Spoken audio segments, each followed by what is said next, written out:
예를 들어서 2분의 1씩 공유하고 있는 토지가 있다고 했을 때요, 한 토지가 도로랑 더 인접해 있어서 가치가 더 높을 수도 있겠죠? 그렇다면 현물 분할을 할 때 그 토지의 분할 비율이 1대1이 되지 않을 수도 있습니다.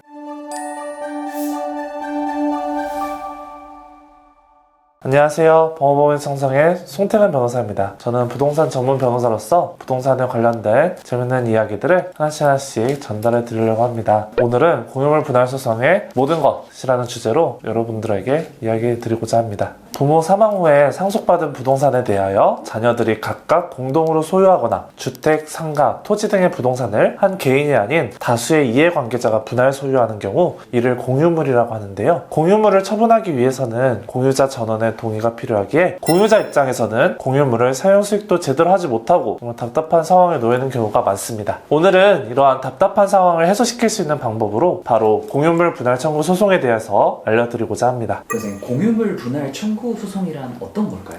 민법 제268조 제1항에서는 공유자는 공유물의 분할을 청구할 수 있다고 규정하고 있는데요. 공유자라면 지분의 크기에 상관없이 공유물의 분할을 청구할 수 있습니다. 다만 공유자의 분할 청구의 경우 필수적 공동소송으로서 나머지 공유자들 전부에 대하여 소를 제기하지 않으면 각하된다는 점을 주의해야 되는데요. 공유물 분할 청구 소송의 경우 형성의 소로서 판결 내용 그대로 물권 변동이 이루어지게 됩니다. 그럼 변호사님, 공유물은 어떻게 좀 분할할 수 있는 건가요? 민법에서는 공유물 분할 방법을 지정하고 있는데요. 우선 협의에 의한 분할을 원칙으로 하고 협의가 되지 않은 경우 공유물 분할 청구 소송을 제기할 수 있습니다. 민법은 소송에서의 분할 방법으로 현물 분할, 그리고 가격 배상에 의한 분할, 경매에 의한 대금 분할을 인정하고 있는데요. 하나씩 말씀드리도록 하겠습니다. 공유물 분할 청구 소송의 경우 첫 번째, 원칙적으로 협의에 의하여야 합니다. 공유물 분할의 경우 원칙적으로 공유자 간 협의가 우선이며 협의가 된 경우 공유자는 법원에 공유물 분할 청구 소송을 제기할 수 없습니다. 협의가 되지 않아서 공유자 중 일방이 소송을 제기하더라도 법원은 처음부터 조정 기회를 여는 경우가 대부분인데요. 공유자들이 협의를 통해 이를 해결하는 것이 우선이라고 법원은 생각하기 때문입니다. 조정이 되지 않을 경우 다시 법원 재판으로 돌아가게 되는데요. 첫 번째로는 현물 분할의 방법이 있습니다. 현물 분할이라는 것은 의미 그대로 토지를 나누어서 공유자들에게 분배하는 것을 의미합니다. 이 경우 공유자들은 이제 더 이상 한 필지의 공유자가 아닌 분배받은 토지 또는 상가 등 부동산의 단독 소유자가 될 수 있습니다. 물론 자신이 잘 모르는 공유자들을 배제하고 자신이 잘 아는 공유자들끼리만 계속 공유자로 남아있을 수도 있습니다. 이때 법원은 당사자가 청구하는 방법에 따라 구애받지 않고 법원의 재량으로 공유물을 분할할 수 있는데요. 특히 법원의 경우 원칙적으로는 각 공유자가 취득하는 토지의 면적이 고유 지분의 비율과 같도록 하는 경우가 많습니다만 예외적으로 지분 비율대로 토지를 나누지 않고 여러 가지 사정을 고려해서 경제적 가치가 지분 비율에 상승되도록 분할하는 경우도 있다는 점을 주의해야 합니다. 예를 들어서 2분의 1씩 공유하고 있는 토지가 있다고 했을 때요, 한 토지가 도로랑 더 인접해 있어서 가치가 더 높을 수도 있겠죠? 그렇다면 현물 분할을 할 때 그 토지의 분할 비율이 1대1이 되지 않을 수도 있습니다. 두 번째로는 가격 배상에 의한 분할 방법이 있는데요. 가격 배상에 의한 분할이란 공유물을 공유자 중에 한 명이 단독 소유 또는 수인의 공유로 하되 현물을 소유하게 되는 공유자는 현물을 잃게 되는 공유자에 대해서 그 지분에 적정하고도 합리적인 가격을 배상하는 방법에 따른 분할을 의미합니다. 민법 법조문에는 없지만 이제 현물 분할의 일종으로서 법원 판례를 통해서 이러한 방법도 인정되고 있습니다. 현금이 필요하신 분들은 다른 분할 방법보단 이런 분할 방법을 선호하실 겁니다. 세 번째 방법으로는 경매에 의한 대금 분할 방법이 있는데요. 최후의 수단이라고 생각하시면 됩니다. 민법 제269조 제2항에서는 현물로 분할할 수 없거나 분할로 인하여 현저히 그 가액이 감손될 염려가 있는 때에는 법원은 물건의 경매를 명할 수 있다고 규정하고 있는데요. 이는 현물 분할이 어려울 경우 매우 예외적으로 인정되는 분할 방법이라고 할 것입니다. 그리고 이러한 경매 분할을 법원에 요구할 때에는 분할 대상이 명백히 분할할 수 없거나 분할로 인하여 현저히 그 가액이 저하될 염려가 있다는 점을 증해야 합니다. 경매 분할은 최후의 방법이고, 그리고 경매로 할 경우에는 부동산의 가액이 많이 줄어들 염려가 있기 때문에 최후의 수단인 경매 분할 전에 전문가의 상담을 통해서 현물 분할 또는 가액 배상으로 분할하는 것을 추천드립니다.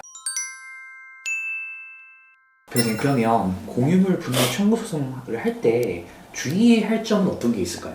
첫 번째로 부동산 처분 금지 가처분입니다. 공유물 분할 청구 소송을 제기하시기에 앞서 부동산 처분 금지 가처분 신청은 필수라는 점을 말씀드립니다. 공유자 중 일방인 상대방이 소송 중에 공유 지분을 처분하는 경우에는 공유물 분할 소송이 의미가 없어질 수 있습니다. 그렇기 때문에 이를 미리 막아놓기 위해서 가처분이 꼭 필요하다는 점을 말씀드립니다. 두 번째로는 소송에서 유리하게 분할받을 수 있도록 노력해야 된다는 점입니다. 법원에서 당연히 알아서 분할을 해줄 거다라고 한다면 오히려 불이익을 받으실 수 있습니다. 소송에서 유리하게 분할받기 위해서는 이를 위한 증거를 많이 제출해야 됩니다. 상대방 역시 이를 첨예하게 다툴 것이기 때문에 주요한 법적 공방이 이루어질 수 있지만 아무런 주장을 하지 않고 가만히 있을 경우 오히려 불리한 쪽에 부동산을 받을 수 있기 때문에 많은 주장을 통해서 유리한 부분을 받는 것이 중요하다고 할 것입니다. 제가 진행했던 사안의 경우에 상속인들이 공유하고 있는 토지였는데요. 상속인들 중 한 명이 채무 초과 상태가 돼서 지분이 경매로 넘어가게 되었고 모르는 제3자가 해당 지분을 취득한 경우였습니다. 당시 상속인들은 해당 공유 토지가 조상 대대로 내려온 토지라는 점, 그리고 해당 토지의 일부를 이미 점유해서 사용하고 있다는 점 등을 통해서 아예 생판 모르는 제3자보다는 보다 유리한 쪽으로 현물 분할을 받을 수 있었습니다. 주의할 점 세 번째는 토지 위에 집합 건물이 있는 경우에는 법적으로 공유물 분할 청구 소송이 금지된다는 점입니다. 집합 건물의 소유 및 관리에 관한 법률 제8조에서는 아파트나 커다란 건물 같은 집합 건물의 경우에는 대지 공유자의 분할 청구를 금지하고 있는데요. 이를 모르고 분할 청구를 한 경우에는 바로 기각될 수 있다는 점을 주의하시기 바랍니다.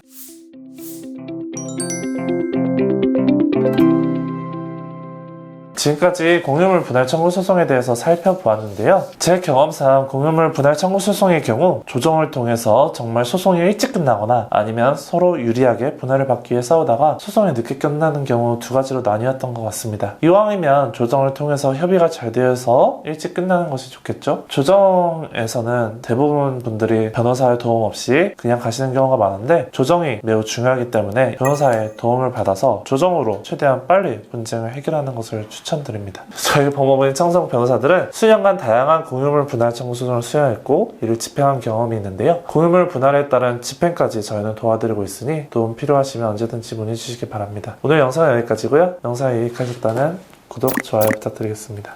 감사합니다.